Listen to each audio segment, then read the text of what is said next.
मुर्दाबाद मुर्दाबाद मुख्यमंत्री मुर्दाबाद मुर्दाबाद मुर्दाबाद। पिछले दिनों इलाहाबाद जो महाकुंभ का इस समय आयोजन किया गया है, जहां बताया जा रहा है करोड़ों श्रद्धालु भारत के अलग अलग हिस्सों से आकर के और पवित्र स्नान की डुबकी लगा करके और कहीं ना कहीं पाप से मुक्ति पा रहे हैं। लेकिन उसी महाकुंभ में जिस तरीके भगदड़ के दौरान ये घटना घटी है, जिसमें पता चल रहा है कि हजारों की संख्या में श्रद्धालुओं की मृत्यु हुई है, लेकिन सरकार के जो आंकड़े हैं वह मात्र 80-85 बताया जा रहा है। कांग्रेस के लोग आए हुए हैं यहाँ पे, आइए हम लोग इन्हीं से जानते हैं क्या कहेंगे। मैं देखिए, जो महाकुंभ प्रयागराज संगम तट पे जिस दिन मौनी अमावस्या के दिन जिस तरह से भगदड़ हुई थी और भगदड़ के दौरान लोग दब गए और दबने से कितने लोग की दम घुट गई, कितने लोग तो ये आंकड़ा सरकार पूरी तरह से छिपाना चाहती है। और हम जान रहे हैं कि सरकार सिर्फ अपने स्वार्थवश जनता को बुलाई थी, आओ मौनी अमावस्या में नहाओ और नहा करके इसमें मर के जाओ। जब सरकार के पास ताकत नहीं था भीड़ को रोकने के लिए और व्यवस्था बनाने के लिए, तो उत्तर प्रदेश सरकार क्यों इतना नाटक किया, इतने लोगों को बुला के हत्या किया। इस भगदड़ में अगर मरने वाले श्रद्धालु हैं तो इसके जिम्मेदार सिर्फ और सिर्फ मुख्यमंत्री हैं।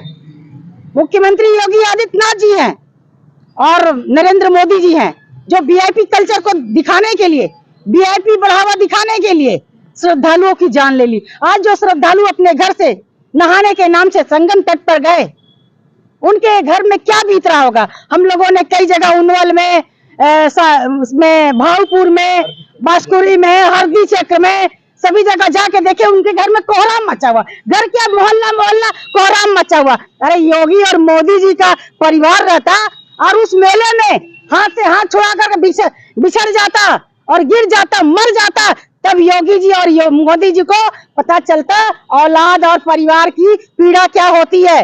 वो तो सिर्फ दिखावा की सरकार है, बिना बाल बच्चों की सरकार है। तो जिसके पास अपने बाल बच्चे नहीं है वो दूसरे के परिवार को कैसे समझेगा।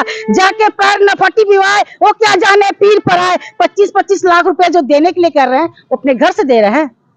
लेकिन हजारों लोग जो मरे हैं उनके परिवार के लोग को पता नहीं चल रहा है। जो घर से लोग निकल के गए हैं, जो घर से जिसके घर से लोग गए हैं वापस नहीं आए हैं, वो आंकड़ा नहीं पता चल रहा है। ये आंकड़ा छुपा रही है सरकार, जिसको लेकर के आज जिलाधिकारी महोदय के कार्यालय पर माननीय महामहिम राज्यपाल जी को ज्ञापन दिया गया है कि अविलंब सूची मृतकों की हम लोग को उपलब्ध कराए, ताकि उस परिवार को संवेदना व्यक्त करे और अपने परिवार का श्रद्धा पूर्वक अंत्येष्टि और दाह संस्कार कर सके। लेकिन आपको एक बात मैं रिमाइंडर देना चाहूंगा कि मुख्यमंत्री खुद बहुत ही भावुक होकर के एक वीडियो रिलीज किया था और ऐसा लग रहा था कि उनको बहुत ज्यादा शौक है। और आप बार बार ये आरोप लगा रहे हैं कि ये वीआईपी कल्चर की वजह से, व्यवस्था को न संभाल पाने की वजह से श्रद्धालुओं की मृत्यु हुई है। मुख्यमंत्री जी तो सदन में भी रोए थे नखड़ा बनाकर। अब दूसरा नखड़ा है, जब श्रद्धालु की जान चले गई, जिसके घर में 7-7 लाशें एक तरफ से निकल रही है, 8-8 लाशें एक तरफ से निकल रही है, तो वो नाटकबाज तो है, नौटंकी बाज मुख्यमंत्री हैं। अरे देश का दुर्भाग्य है, ये समझिए। श्रद्धालुओं की मौत बहुत ही दर्दनाक है और बहुत ही पीड़ादायक है।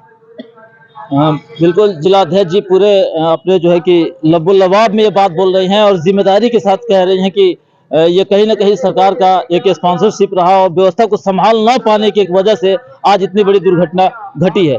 क्या मांग करती हैं? देखिए, हम नहीं, पूरा देश मांग कर रहा है। ये इतनी बड़ी घटना हुई है जो कि अगली बार भी बहुत बार भी हुए हैं कुंभ, लेकिन कभी कुंभ में आग नहीं लगा था। फर्स्ट चांस से इन लोगों ने आग लगाया।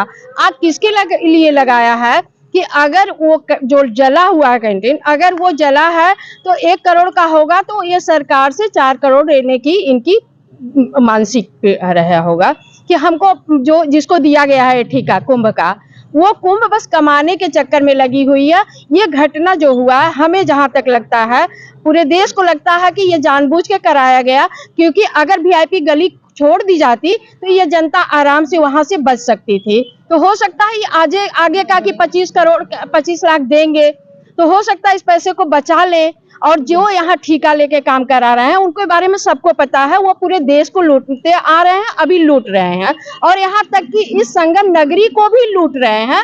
ये मुख्यमंत्री और प्रधानमंत्री की देन है।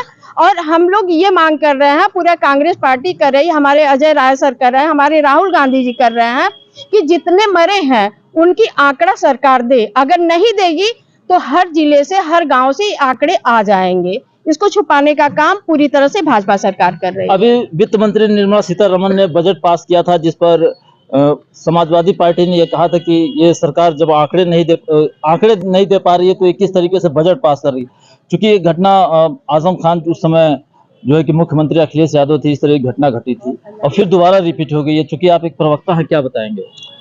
देखिए, महाकुंभ में जो भी श्रद्धालु गए वहाँ अपनी श्रद्धा के साथ जो है स्नान करने के लिए, पूजा अर्चना करने के लिए, लेकिन अव्यवस्थित व्यवस्था के कारण जो है इस तरह का जो है घटना वहाँ घटी। तमाम बसें, तमाम ट्रेनें फ्री कर दी गई थी। उन गरीब लोग जो बेचारे नहीं स्नान कर सकते थे वो भी लोग आए। ये सारी चीज़ें ठीक है, लेकिन इन सब चीज़ों के साथ साथ उनको उसका वो व्यवस्था वहाँ पर देनी चाहिए थी जो वो नहीं दे पाए। हमें लगता है कि ये अपना वर्चस्व दिखाने के लिए, महाकुंभ के अंदर जो स्नान कराने की बात तो छोड़ दीजिए, ये अपने वर्चस्व दिखाने के लिए जो है, जो उत्तर प्रदेश की सरकार ने, योगी सरकार ने जो काम किया है, ये जो नाकाबिले बर्दाश्त की मृत्यु हुई थी। जो आंकड़ा हमें मालूम है 41 लोगों की मृत्यु हुई थी, लेकिन वो स्टेशन पे होती है और स्टेशन प्रशासन उसका जिम्मेदार था। लेकिन ये कुंभ के अंदर हुआ है, इसका जो जिम्मेदार जो है मुख्यमंत्री उत्तर प्रदेश सरकार है, वहाँ का स्थानीय प्रशासन के लोग हैं। अदम गोंडवी ने एक शेर लिखा था कि ये तेरी फाइलों में गाँव का मौसम गुलाबी है, ये आंकड़े झूठे दावे किताबी है। कुंभ को लेकर के भले ही पूरी दुनिया में ढिढोरा पीटा जा रहा हो अपने भव्यता और दिव्यता का, किंतु ये घटना ने चारों ओर उत्तर प्रदेश की भाजपा सरकार को जरूर घेरने का काम किया है। इस संदर्भ में अपनी राय, कमेंट्स जरूर दें। बने रहें हमारे साथ।